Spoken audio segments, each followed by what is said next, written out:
Nunca pensé que mi propia sangre me abandonaría a morir bajo el implacable sol de este desierto. Esta frase resuena en mi mente, una verdad tan cruel que mi alma se niega a aceptarla, incluso mientras mi cuerpo cede ante el calor y la desesperación. El polvo del camino se aferra a mi costoso traje como un sudario, un recordatorio tangible de mi nueva y terrible realidad. El silencio aquí es un depredador, roto solo por el silbido del viento que parece burlarse de mi desgracia. Cada ráfaga de aire caliente lleva el peso de la traición, una fuerza invisible que me empuja al suelo y me deja sin aliento, no solo por el esfuerzo, sino por la pura conmoción de sentirme completa e irrevocablemente abandonada. Me llamo Arturo, tengo 70 años, y jamás imaginé que mi propio hijo, Ricardo, a quien le di todo lo que el dinero podía comprar, me abandonaría en medio de la nada. La revelación es una herida abierta, más dolorosa que cualquier herida física. Él planeó esto, el viaje en coche, con el pretexto de conectar, de sanar las heridas de toda una vida de distanciamiento emocional. Y yo, en mi culpa y mi deseo tardío de ser el padre que nunca fui, le creí. La ingenuidad de un anciano, desesperado por una migaja de cariño filial, me convirtió en un blanco fácil para su codicia y su resentimiento reprimido, transformando mi intento de redención en mi humillación definitiva.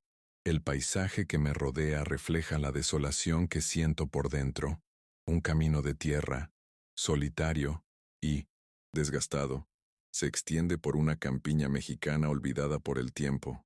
Cactus esqueléticos se yerguen como silenciosos centinelas de mi vergüenza, y la vegetación seca cruje bajo el sol del mediodía, un sol que no ofrece calor, sino una violencia implacable. Recuerdo mi mansión en la Ciudad de México, sus jardines impecables y sus interiores con aire acondicionado. Ese mundo ahora parece una vida pasada, una fantasía lejana. Aquí, la realidad es el polvo en mi garganta, el sudor que me escuece, en los ojos y la aplastante certeza de que mi imperio, mi legado, no significa nada ante este vasto abandono. Mi cuerpo, acostumbrado a sillones de cuero y sábanas de algodón egipcio, se revela. Mi traje, una pieza de sastrería italiana que costó más de lo que la mayoría de la gente gana en un año, ahora está arrugado, manchado de sudor y polvo. Mis manos, que una vez firmaron contratos millonarios con firmeza inquebrantable, ahora tiemblan incontrolablemente, no por el frío, sino por una debilidad que me corroe los huesos. Mi expresión, normalmente altiva y controlada, una máscara forjada en salas de juntas y negociaciones despiadadas, se ha desmoronado, revelando el rostro de un anciano, conmocionado e irremediablemente desconsolado. La confusión inicial, la creencia de que se trataba de un terrible malentendido, una broma cruel, dio paso rápidamente a una abrumadora oleada de humillación. La imagen del rostro de Ricardo, frío e impasible, mientras me ordenaba salir del coche, con alguna excusa, está grabada en mis párpados. No había vacilación en sus ojos, solo una fría determinación que ahora me atormenta. ¿Cómo no lo vi venir? ¿Cómo se convirtió mi propio hijo en este extraño, en este monstruo capaz de un acto tan inhumano? La vergüenza me quema más que el sol, la vergüenza de mi ceguera, de mi negligencia como padre, que regó las semillas de este odio.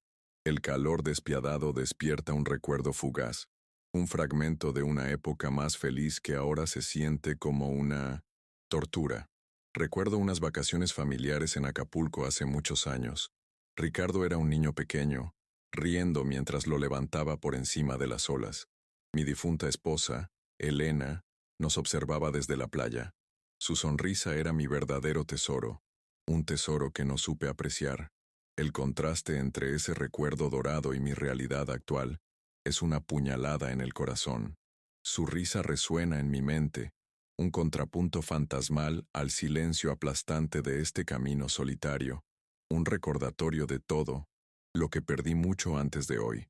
La escena de la traición se repite a cámara lenta en mi mente. La excusa de Ricardo: papá, creo que tenemos una rueda pinchada, ¿puede salir un minuto para que la revise? Dicha con la calma que se le da. Mi momentánea molestia.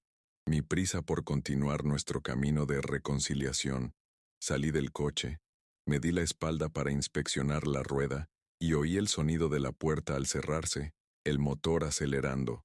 Sus ojos, vislumbrados por el retrovisor durante una fracción de segundo, no reflejaban remordimiento. Eran los ojos de un verdugo, ejecutando una sentencia que creía que yo merecía hacía mucho tiempo, dejándome a mi suerte en el desierto. La comprensión me asaltó con la nube de polvo que dejó el coche, una nube que se disipó para revelar solo la carretera vacía y mi propia, impactante soledad. Ese era mi coche, comprado con mi dinero. Ese era mi hijo, mi carne y sangre. La irrevocabilidad del acto me impactó no como un pensamiento, sino como una fuerza física. Caí de rodillas, la costosa tela de mis rodillas rasgándose contra la grava. Un grito sordo se formó en mi garganta, una mezcla de rabia y angustia tan profunda que no pudo encontrar voz, muriendo en el aire seco y polvoriento. Instintivamente, mis bolsillos.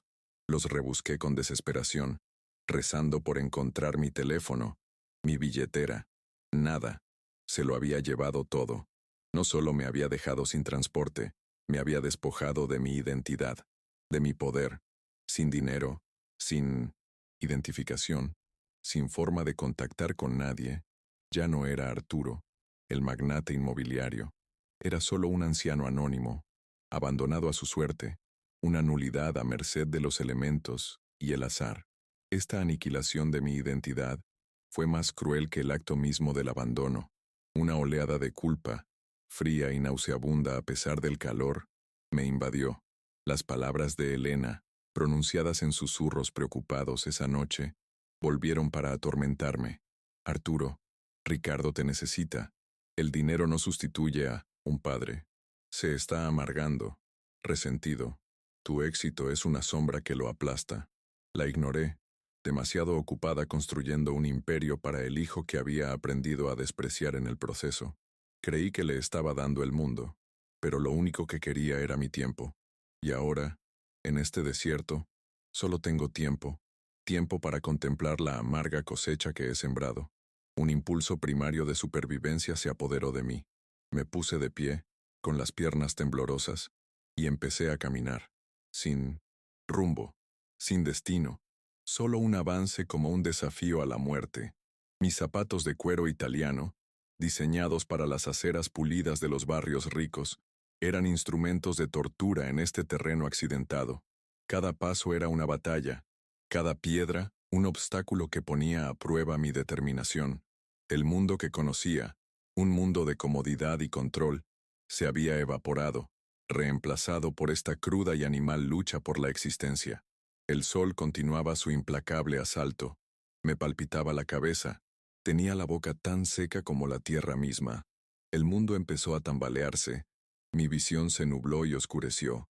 Los cactus se distorsionaron en formas monstruosas, y el zumbido en mis oídos ahogó el sonido del viento. Mis pensamientos se convirtieron en una maraña de arrepentimiento, miedo e ira. Estaba perdiendo el control. Mi mente se rendía junto con mi cuerpo. Mi vida de poder e influencia se reducía a esto. Una muerte indigna y solitaria. Una nota al pie olvidada en la historia de mi propio imperio. Esta es mi historia. Cómo lo perdí todo para encontrar lo único que realmente importaba. Antes de continuar, por favor, dale a me gusta, suscríbete al canal y comenta desde dónde lo ves. Tu apoyo es fundamental para mí en este momento de mi vida. Cada interacción me recuerda que no estoy sola en este camino, aunque haya comenzado en completo abandono. Tu presencia, aunque sea virtual, me da la fuerza para seguir contando esta dolorosa, pero transformadora, historia de ruptura y redención. A kilómetros de distancia, en el mismo camino polvoriento, un niño llamado Mateo estaba sentado a la sombra improvisada de su puesto de frutas. Con tan solo 10 años, cargaba sobre sus hombros el peso de responsabilidades que habrían doblegado a muchos hombres. Su cabello oscuro y despeinado le caía sobre los ojos, unos ojos grandes y expresivos, que reflejaban una profunda tristeza, la tristeza de una infancia perdida. pero también una tenaz chispa de esperanza. Su ropa, aunque limpia, era sencilla y desgastada, testigos silenciosos de su lucha diaria por sobrevivir en un mundo que le había dado tan poco. El mundo de Mateo era un universo aparte del mío. Era un mundo de pobreza, donde cada peso contaba y cada día era una batalla por la supervivencia. Huérfano, vivía con su abuela enferma en un pequeño pueblo cercano, y su trabajo en el puesto de frutas no era un pasatiempo, sino una necesidad absoluta. Sin embargo, a pesar de las dificultades que marcaron su juventud, Mateo poseía una bondad e inocencia que eran un bálsamo para la dureza de su entorno. No soñaba con la riqueza, sino con ser médico, un sueño nacido del deseo de curar a su abuela y aliviar el sufrimiento ajeno. Todos los días, entre vender un mango o un racimo de plátanos, Mateo contemplaba la calle vacía. Era un ritual, una búsqueda silenciosa.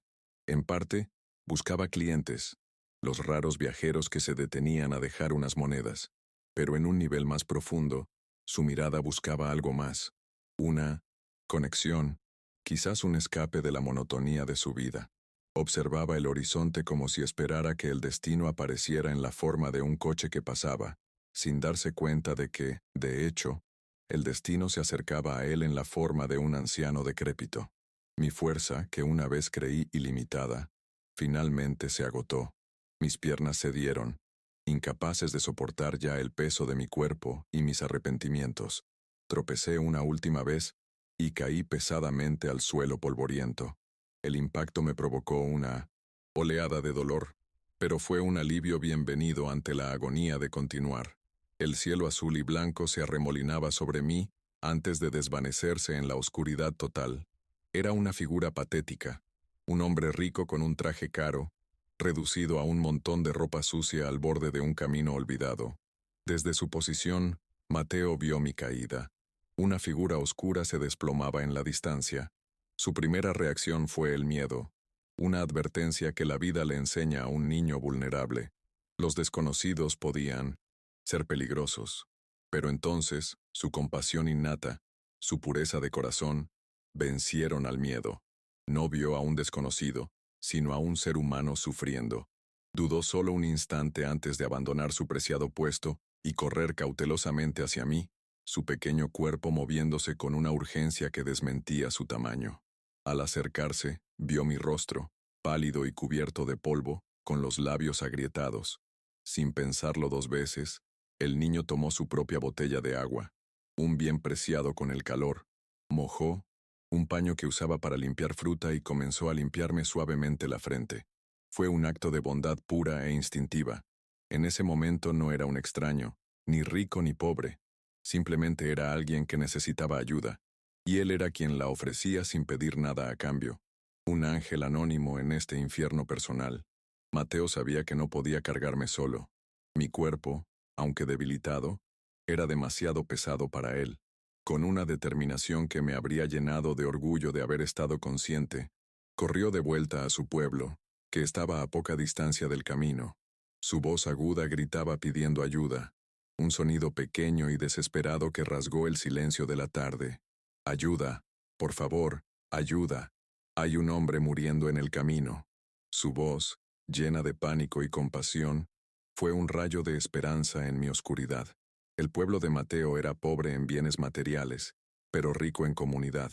Unos pocos hombres, con rostros curtidos por el sol y manos encallecidas por el duro trabajo, oyeron sus gritos y acudieron corriendo. No hicieron preguntas. Vieron la urgencia en el rostro del niño y lo siguieron. Juntos, con esfuerzo, levantaron mi cuerpo inerte del suelo. Sus manos eran ásperas, pero su tacto era cuidadoso. Me cargaron, un extraño que podía ser un problema, con una humanidad sencilla y directa que me resultaba completamente desconocida. Me llevaron a casa de Mateo, y el contraste con mi mundo no podía ser más marcado. Era una choza humilde, con paredes de adobe y suelo de tierra. Solo había una habitación, amueblada con sencillez, pero impecablemente limpia. El aroma a hierbas secas y comida casera flotaba en el aire.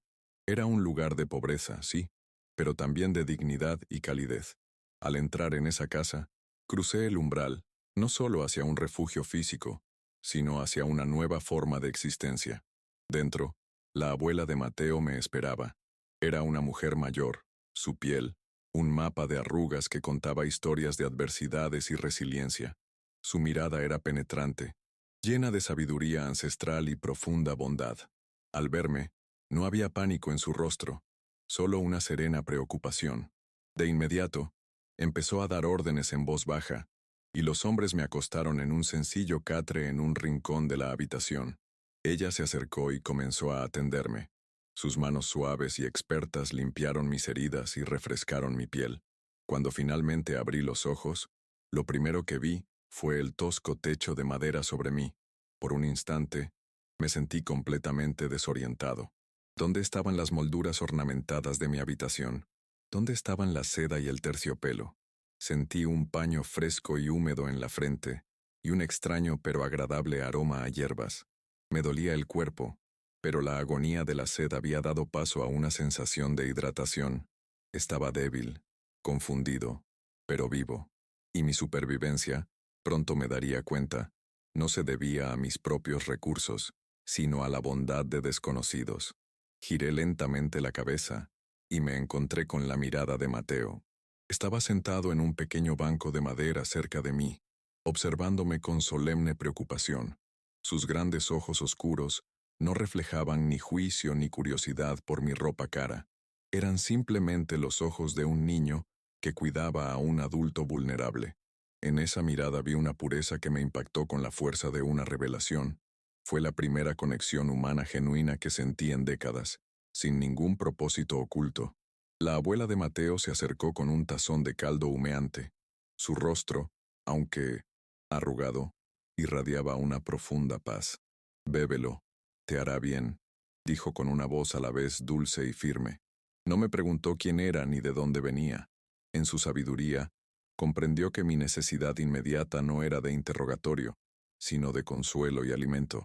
Su aceptación silenciosa y su cariño incondicional fueron el primer antídoto contra el veneno de la traición de Ricardo.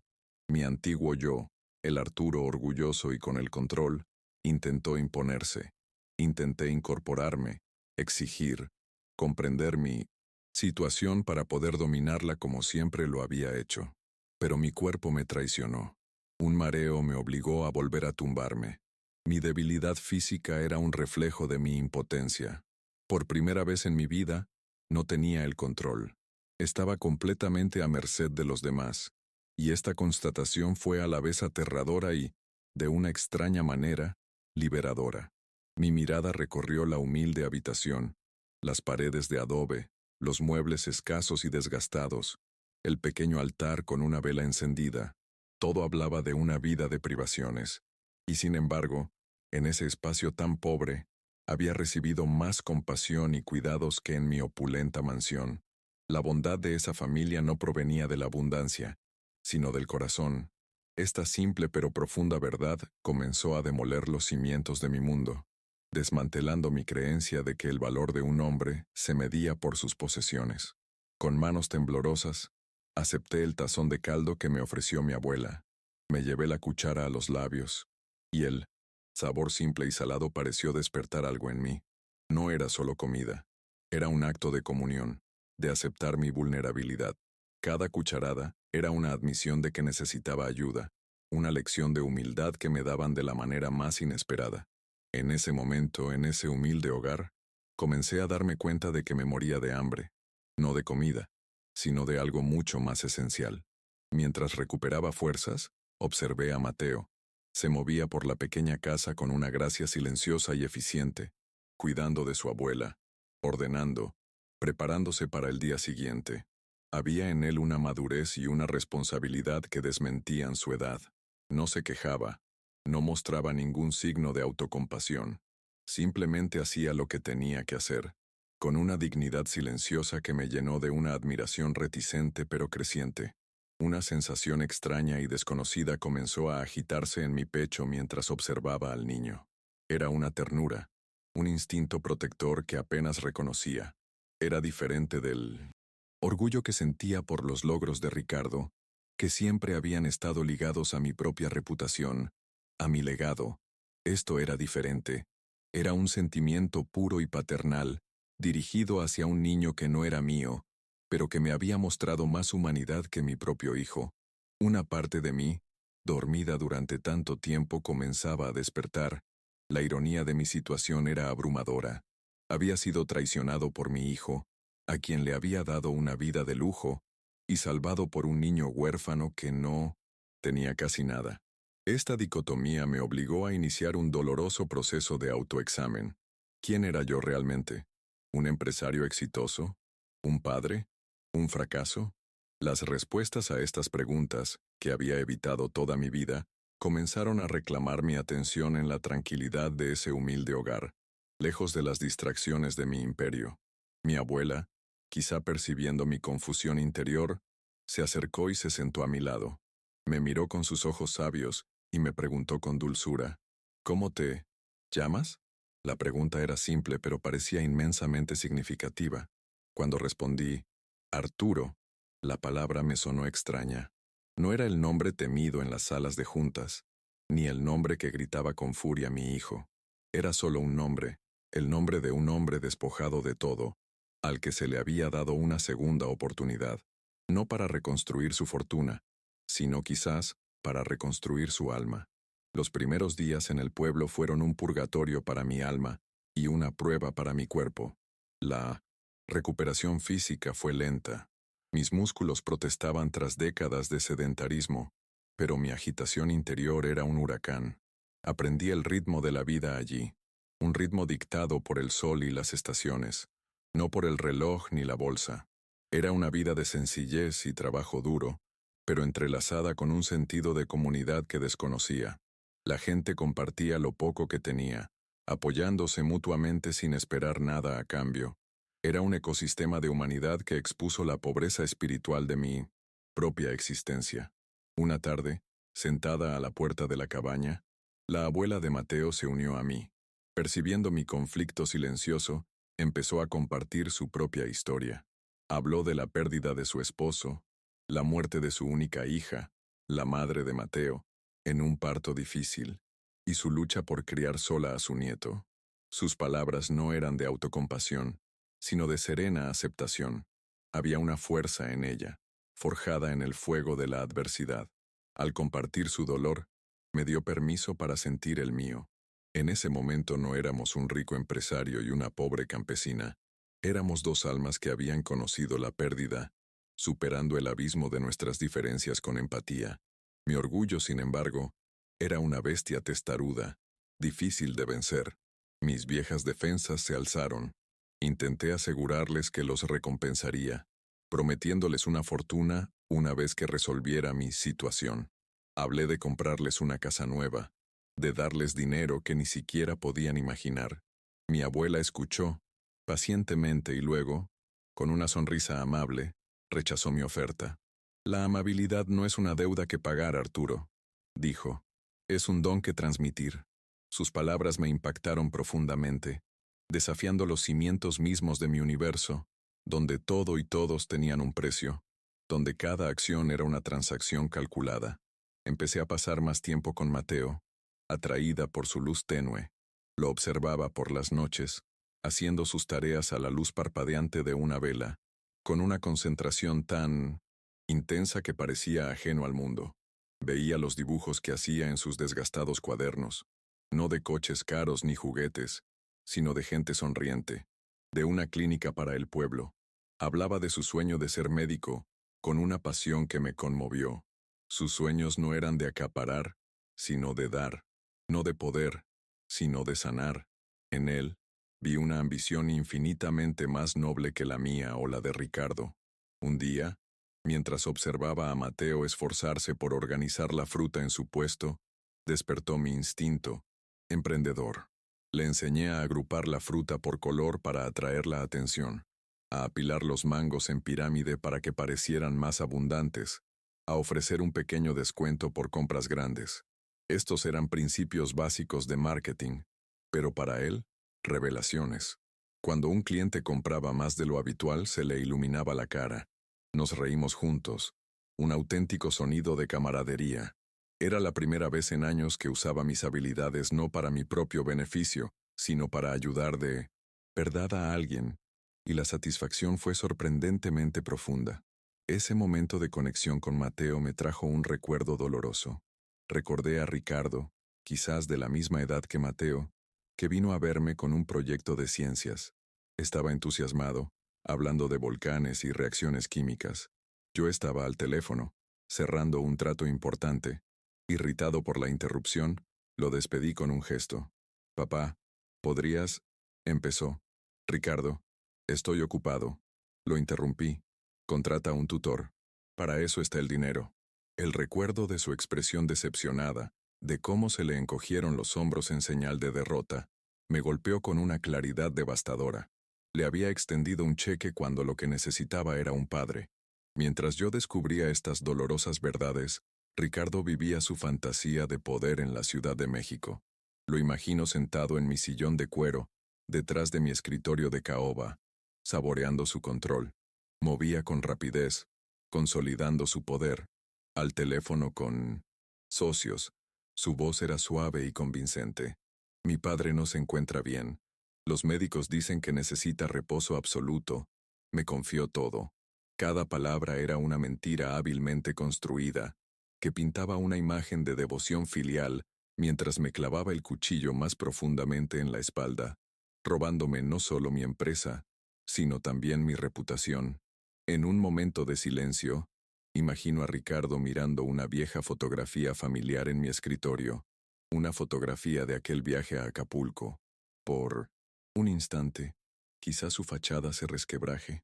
Quizás vea al niño que una vez fui y sienta una punzada de algo que no es codicia, sino un viejo dolor, el dolor de un hijo que se sentía invisible a los ojos de su padre.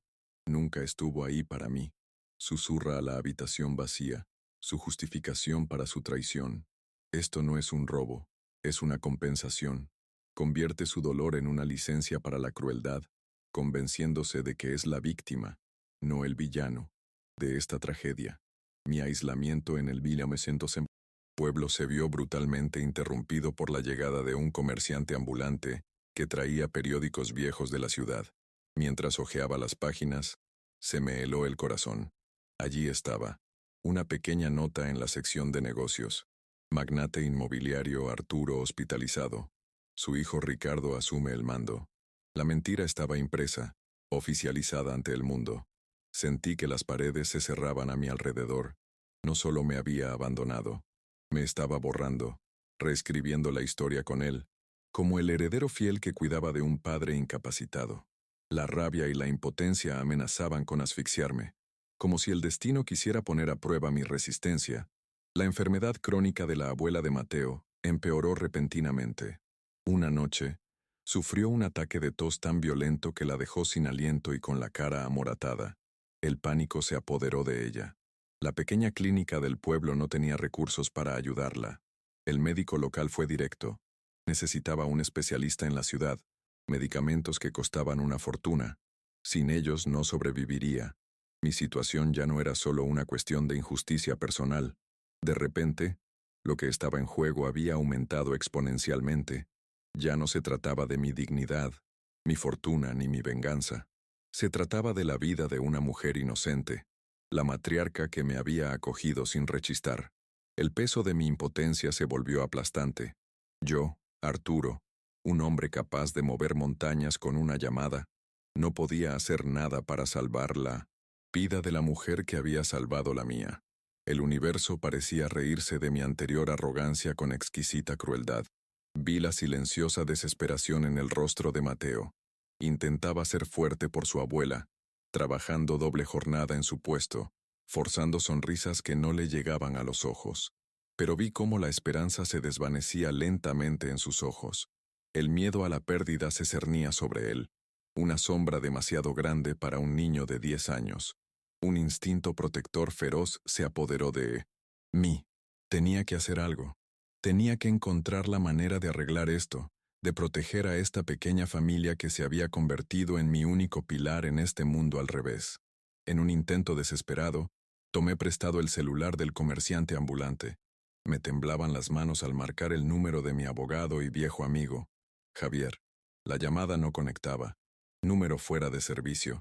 Probé con el número de mi oficina, el de casa. Todos estaban desconectados o cambiados. La comprensión me golpeó, con una claridad gélida. Ricardo había sido meticuloso. Había cortado sistemáticamente todas mis líneas de comunicación, aislándome de mi pasado y asegurándose de que no pudiera pedir ayuda. La trampa era mucho más sofisticada de lo que imaginaba.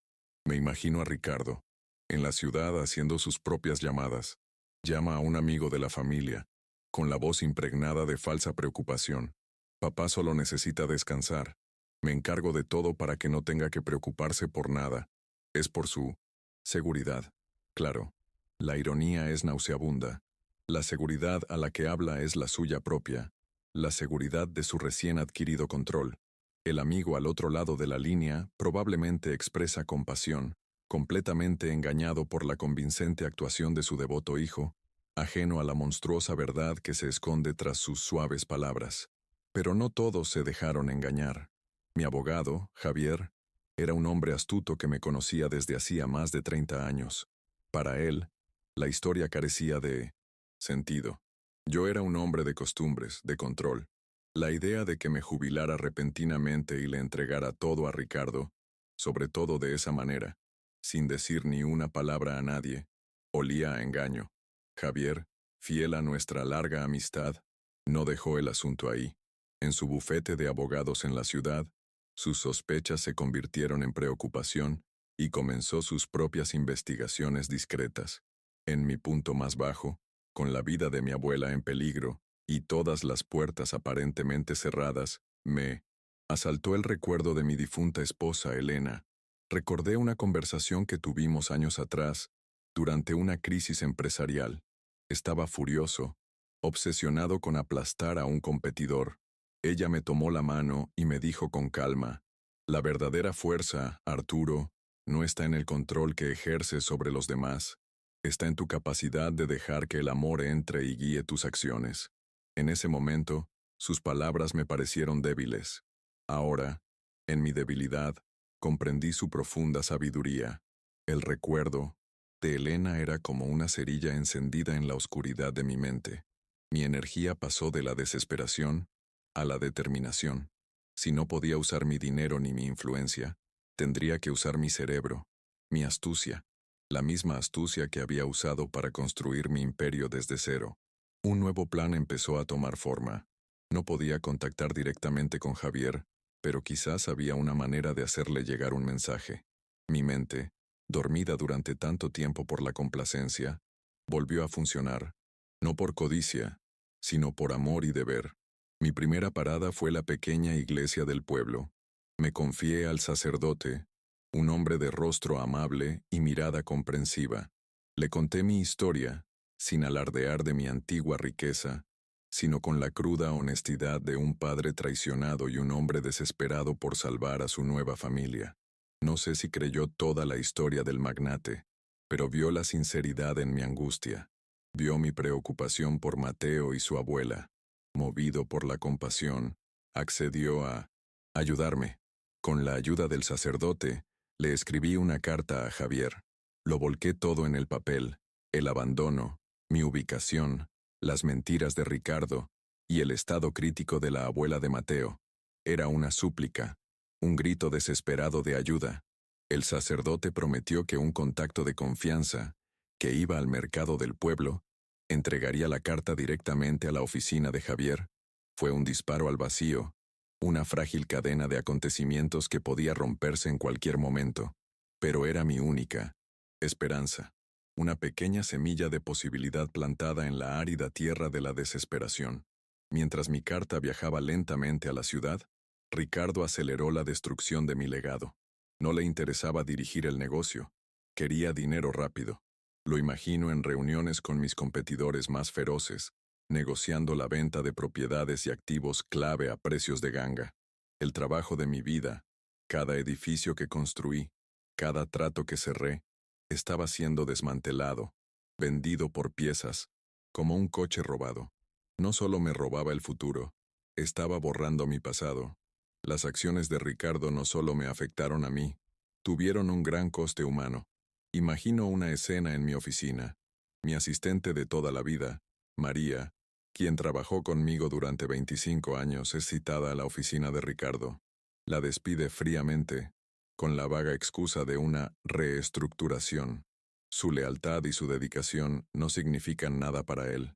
Es solo una pieza más que descartar en su juego de poder. Su crueldad no se limitó a su padre. Se extendió a todos los que me fueron leales, envenenando todo lo que había construido. De vuelta en el pueblo, los días posteriores al envío de la carta fueron una tortura. Cada amanecer traía esperanza de noticias, y cada atardecer, decepción. El estado de la abuela se deterioraba visiblemente. Respiraba con dificultad, y estaba demasiado débil para mantenerse en pie. El tiempo se agotaba. La espera puso a prueba mi recién descubierta paciencia, obligándome a confiar en un poder superior, a tener fe en que mi desesperado mensaje encontraría su camino en medio del caos. Una lección de rendición para un hombre que nunca se había rendido ante nada en su vida. Para distraerme de la agonizante espera, me concentré en Mateo. Asumí el papel de abuelo, un papel que nunca supe desempeñar con Ricardo. Lo ayudaba con sus cálculos, usando ejemplos del puesto de frutas para enseñarle sobre ganancias y pérdidas. Por la noche, le contaba historias, no cuentos de hadas, sino historias de mis primeros problemas empresariales, reinterpretadas como lecciones de perseverancia, creatividad y la importancia de la reputación. A cambio, él escuchaba, y su genuino interés sanaba una parte de mí que ni siquiera sabía que estaba herida. Una tarde, Mateo me mostró una pequeña piedra que había encontrado en el río. El agua la había pulido hasta dejarla perfectamente lisa y brillante. La sostuvo como si fuera un diamante. ¿No vale nada, Arturo?, preguntó. No, respondí, pero es hermosa. Sonrió, complacido con mi respuesta. Para mí, es un tesoro. En ese instante, Mateo me enseñó la lección más profunda de mi vida, la diferencia crucial entre precio y valor. Me había pasado la vida acumulando cosas con precio, ignorando las que tenían verdadero valor. Mi carta contra todo pronóstico llegó a su destino. Javier la leyó, y sus peores sospechas se confirmaron. Inmediatamente puso a su equipo a trabajar. El descubrimiento fue escalofriante. Ricardo había presentado un poder notarial que le otorgaba pleno control sobre mis bienes. Peor aún, este poder estaba respaldado por las declaraciones de 2 médicos que me declaraban mentalmente incompetente e incapaz de tomar mis propias decisiones. La trampa no solo era cruel, estaba legalmente protegida, era sofisticada y despiadada. Javier sabía que una impugnación legal directa sería una batalla larga y difícil, un tiempo del que la abuela de Mateo no disponía. Necesitaba influencia.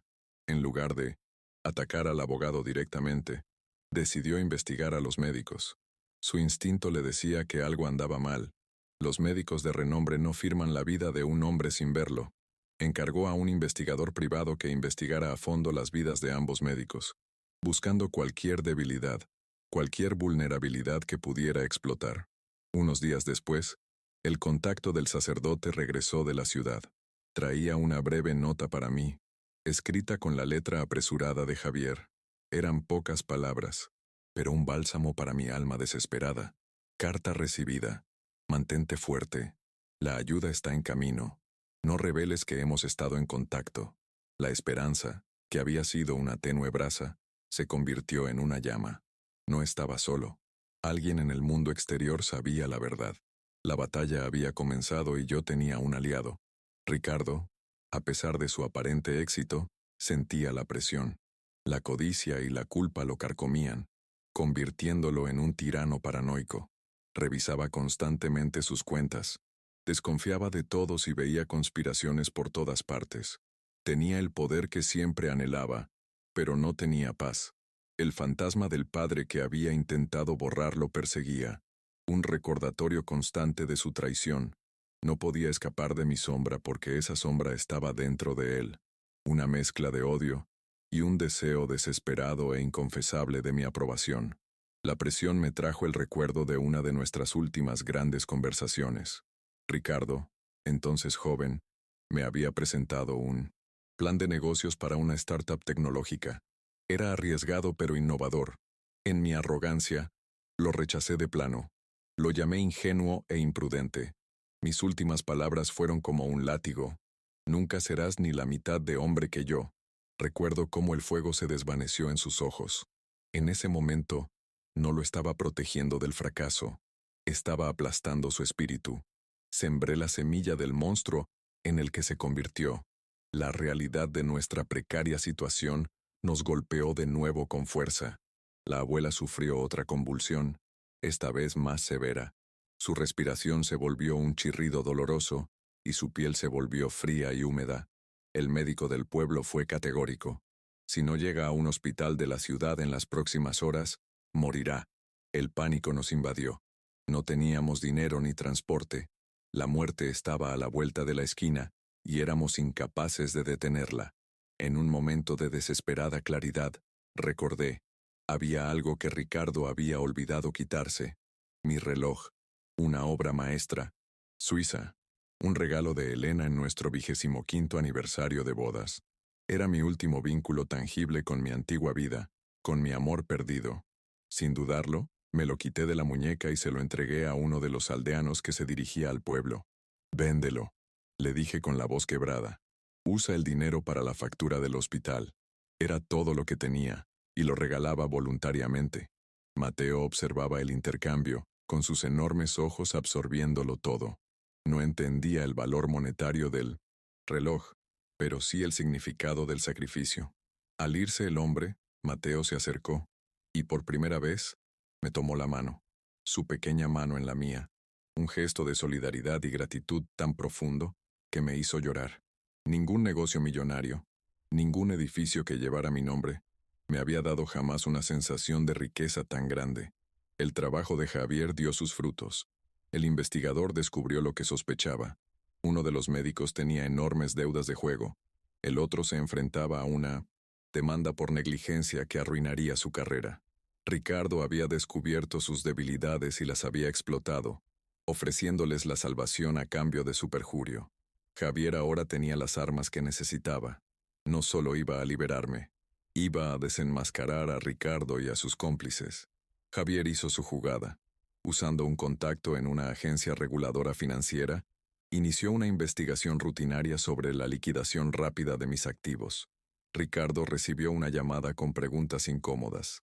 Era un farol, pero un farol efectivo. El pánico se apoderó de él. Por primera vez, su fortaleza de mentiras se resquebrajó.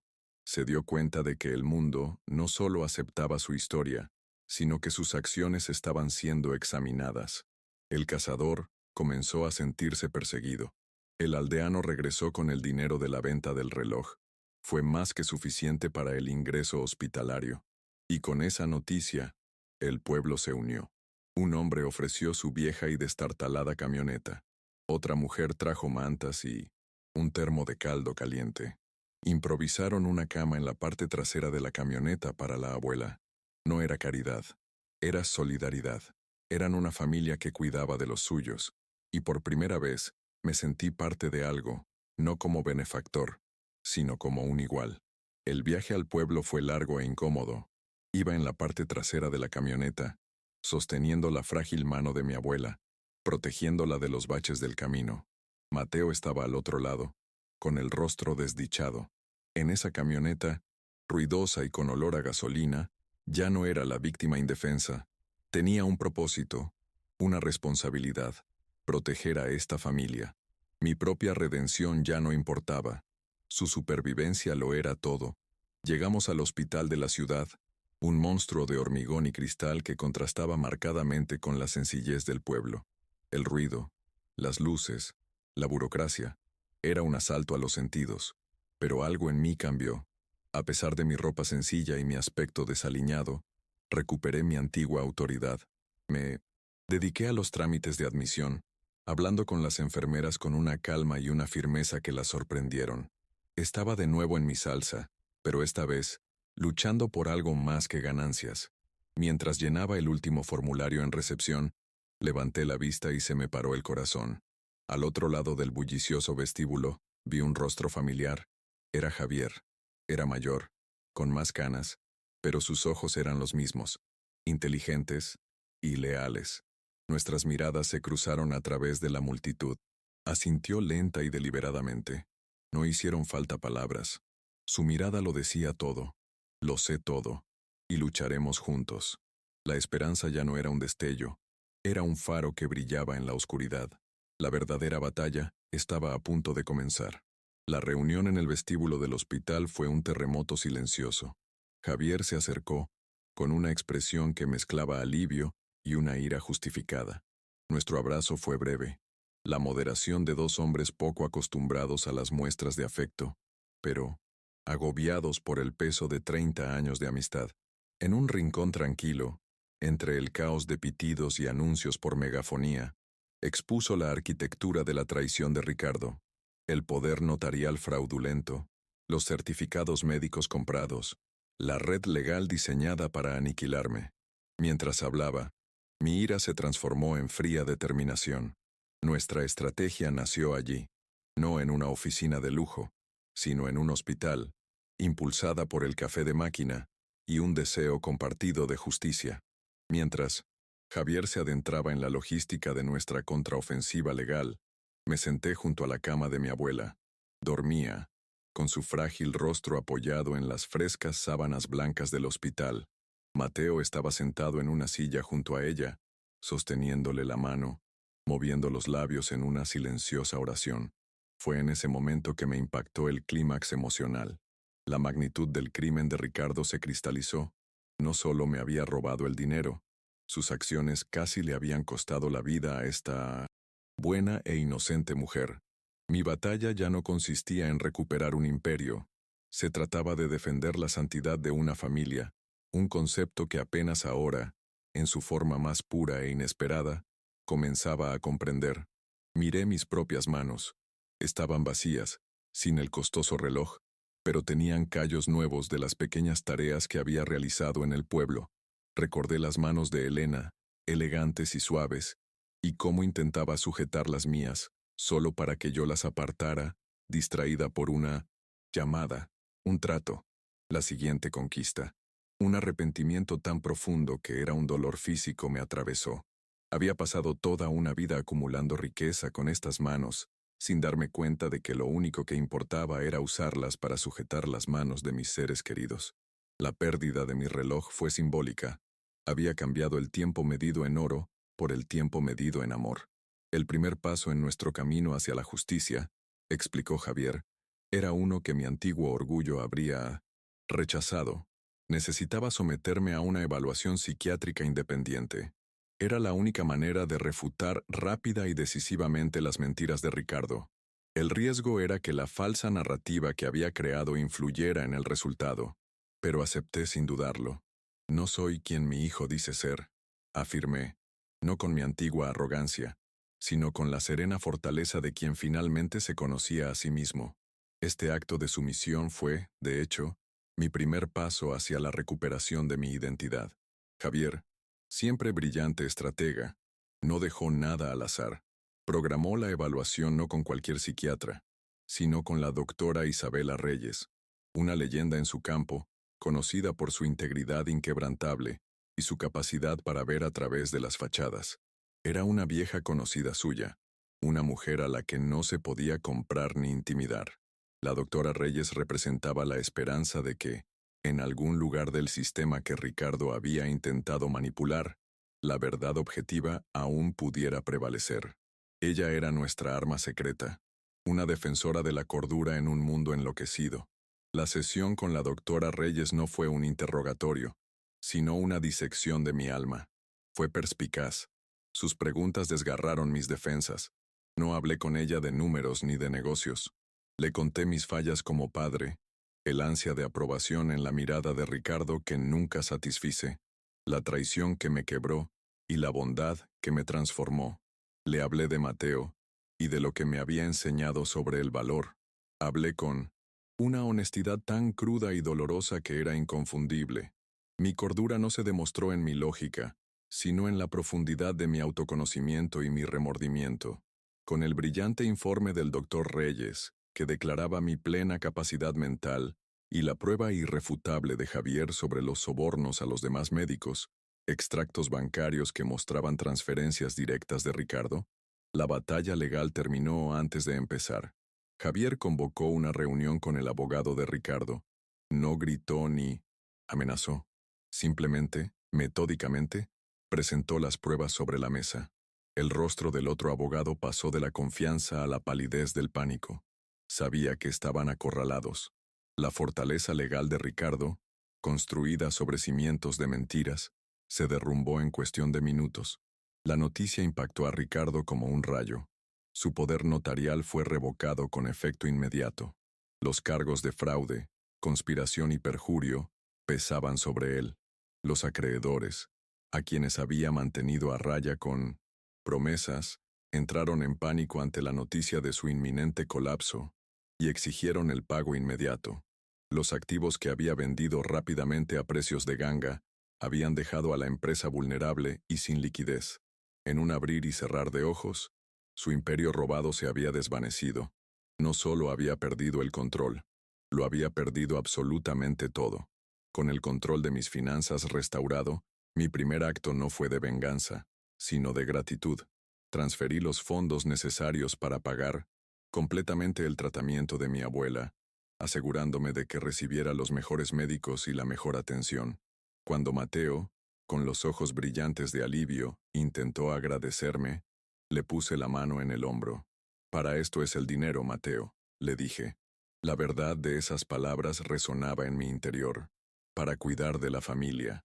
En ese momento, comprendí el verdadero propósito de la riqueza. Un propósito que se me había escapado durante 70 años. Mientras la abuela se recuperaba, lentamente, recuperando las fuerzas cada día, tomé la decisión más importante de mi nueva vida. Me senté con ella y Mateo, y con una humildad que jamás supe poseer, les pregunté si me concederían el honor de adoptar legalmente a Mateo.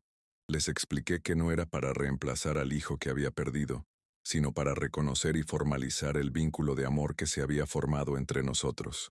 La abuela lloró en silencio. Mateo me miró, sus enormes ojos llenos de una emoción que no podía expresar con palabras. En cambio, simplemente susurró, «Abuelo». Era el título más importante que jamás había tenido. El enfrentamiento final no tuvo lugar en una sala de conferencias, sino en un pasillo estéril de hospital. Ricardo, informado de mi ubicación, apareció. Estaba irreconocible. Su arrogancia había desaparecido, reemplazada por una desesperación patética. Continuó divagando, intentando justificar sus acciones con las mismas quejas de siempre sobre mi ausencia. Luego, la justificación se convirtió en súplicas pidiendo dinero para librarse de sus deudas. Finalmente, exhausto y derrotado, se derrumbó, sollozando, y suplicó perdón. Miré al hombre destrozado que tenía ante mí, mi hijo, y la ira que esperaba sentir desapareció. En su lugar, una profunda y abrumadora tristeza. «Te perdono, Ricardo», dije con voz firme. «Te perdono por lo que me hiciste, y me perdono por mi responsabilidad en convertirte en el hombre en el que te convertiste. Tu ira nació de mi negligencia, y debo vivir con ella». El perdón no fue una absolución, fue un reconocimiento de nuestra tragedia compartida, una ruptura del nudo que nos había atado en mutua amargura. Pero el perdón no significaba volver al pasado. «No puedo darte dinero, Ricardo», continué. «Eso solo continuaría el ciclo que nos destruyó, pero puedo darte la oportunidad de encontrar tu propio camino». Le hablé de Mateo, de lo que me había enseñado sobre el amor incondicional y la verdadera riqueza. Tengo un nuevo hijo que cuidar, un nuevo legado que construir. Le di mi perdón, pero le quité el apoyo de mi fortuna, obligándolo, quizás por primera vez, a valerse por sí mismo. El destino de Ricardo estaba en sus manos. Su camino hacia la redención, si lo elegía, sería largo y arduo. Mi resolución estaba completa, pero su historia seguía abierta, una nota de suspenso que me liberaba de la responsabilidad por su futuro. Mi enfoque estaba ahora en mi propio futuro, un futuro que nunca imaginé, junto a un chico que me había enseñado a vivir de nuevo. El conflicto inmediato se había resuelto, pero las repercusiones de nuestra historia seguirían extendiéndose. Semanas después, el panorama de mi vida cambió drásticamente. Vendí la mansión en Ciudad de México, ese mausoleo de soledad, y compré una casa cómoda pero modesta en el campo, cerca del pueblo que se había convertido en mi refugio. La casa tenía un amplio jardín y un balcón con vista a las colinas. No había mármol ni lámparas de araña, pero sí luz solar, el canto de los pájaros y el olor a tierra húmeda. Por primera vez en décadas, no estaba en una casa, estaba en un hogar. En lugar de reconstruir mi antiguo imperio del hormigón y el acero, dediqué mis recursos a un nuevo tipo de construcción. Con la ayuda de Javier, creé la Fundación Elena, en nombre de mi difunta esposa. Su misión era sencilla: brindar educación y atención médica de calidad a niños huérfanos y desfavorecidos de la región. Mi legado ya no se mediría en metros cuadrados, sino en la cantidad de futuros que podría ayudar a construir. Un homenaje más apropiado a la memoria de una mujer cuyo corazón era infinitamente más grande que nuestra cuenta bancaria. Mateo prosperó en su nuevo entorno. Inscrito en una excelente escuela, su mente brillante absorbió el conocimiento como una esponja, pero no olvidó sus raíces. Insistió en participar en cada aspecto del primer proyecto de la fundación, la construcción de una clínica moderna y bien equipada para su pueblo. Su entusiasmo era contagioso, su visión clara. No solo era el beneficiario de mi nueva vida, era mi compañero en ella. Un día, llegó una carta por correo. La letra era vacilante, casi infantil. Era de Ricardo. No pedía nada. En cambio, hablaba de encontrar un trabajo sencillo en una obra, de sentir el sol en la espalda y el cansancio en los músculos al final del día. Hablaba de empezar a pagar sus deudas, poco a poco. Era un comienzo pequeño y frágil, pero era un comienzo. Doblé la carta y sentí, no alegría, sino un atisbo de esperanza por su alma perdida. Nuestras tardes transcurrían con una normalidad que para mí era extraordinaria. Cenábamos los tres juntos, Mateo, yo y su abuela, ya totalmente recuperada y con una nueva chispa en la mirada. La conversación era fluida, llena de historias sobre el día de Mateo en la escuela y los recuerdos de su abuela del pueblo. El sonido de las risas llenaba la casa. Era la imagen de una familia, forjada no por la sangre ni la obligación, sino por las circunstancias más improbables y cimentada por el respeto mutuo y un amor profundo y discreto. Mientras observaba a Mateo explicar con entusiasmo un concepto científico, con los ojos brillantes de pasión, vi al hombre en el que se convertiría. Vi al médico, al líder, al sanador. Una profunda paz me invadió. Mi legado estaba asegurado. No quedaría grabado en placas de bronce en edificios, sino en el corazón y la mente de ese joven extraordinario. Le estaba pasando una antorcha, no de poder, sino de propósito. Reflexioné sobre el acto de perdonar a Ricardo. Me di cuenta de que el perdón no había sido un regalo para él, sino para mí.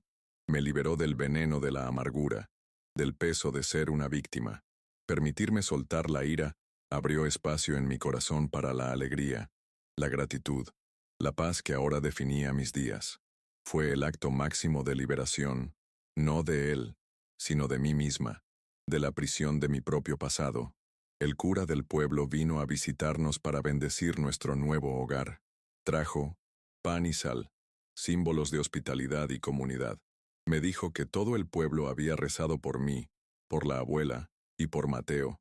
Yo, que había llegado como un extraño indefenso, había sido adoptado por toda una comunidad. Mi riqueza ya no estaba en un banco, estaba en las conexiones que había forjado, en el respeto que me había ganado no por mi dinero, sino a pesar de su ausencia. Pasé las tardes con Mateo, estudiando minuciosamente los planos de la nueva clínica. Tenía ideas, sugerencias, una comprensión instintiva de las necesidades de su gente. Y lo escuché. Esta vez, no había arrogancia ni prisas propias de un ejecutivo atareado. Era una colaboración, un diálogo entre generaciones, con mi experiencia guiando su pasión. Estábamos construyendo algo juntos, ladrillo a ladrillo, un futuro mejor para el pueblo que nos había unido. En un estante prominente de nuestra sala, coloqué una foto de mi Elena, sonriendo bajo el sol de Acapulco. A menudo me encontraba hablándole en voz baja, contándole de Mateo, de nuestra nueva vida. Tenías razón, mi amor, le susurré un día.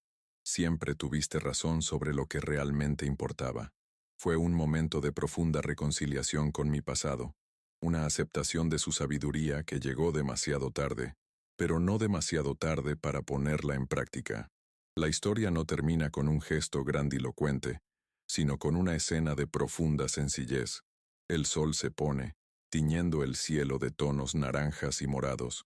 Mateo y yo caminamos por un campo cerca de nuestra casa. Él habla animadamente de un libro que está leyendo. No voy delante. Camino a su lado, escuchando cada palabra, con el rostro iluminado por una sonrisa sincera. Estoy presente, plena y completamente presente. Mientras caminamos, su pequeña mano busca la mía. Es un gesto instintivo, un acto de confianza y cariño que lo dice todo. La tomo de la mano, y la sensación de conexión es la más auténtica que he sentido jamás. El ciclo del abandono se ha roto. El ciclo del amor ha comenzado. Mi voz narra el pensamiento final, la lección aprendida al final de mi vida. Fui un rey que perdió su reino, solo para descubrir que mi imperio entero no podía comprar ni un solo momento de esta simple paz. Ricardo me quitó el dinero, pero Mateo me dio mi alma. La verdadera riqueza no reside en lo que posees, es a quien tienes para que te acompañe hacia el atardecer. La cámara nos mantiene enfocados. Nuestras siluetas se reducen a medida que caminamos hacia el horizonte, brillante. Es una imagen de paz duradera, de un futuro lleno de promesas. No es un final de venganza, sino de sanación, de redención y del poder milagroso del amor desinteresado para transformar las almas más endurecidas y sanar las heridas más profundas. El mensaje central resuena en la quietud final. Nunca es tarde para cambiar nuestra esencia. Lo más valioso de la vida no son cosas en absoluto, son los lazos que formamos, el perdón que ofrecemos y la segunda oportunidad que tenemos el valor de aceptar, incluso cuando toda esperanza parece perdida en el polvo de un camino solitario.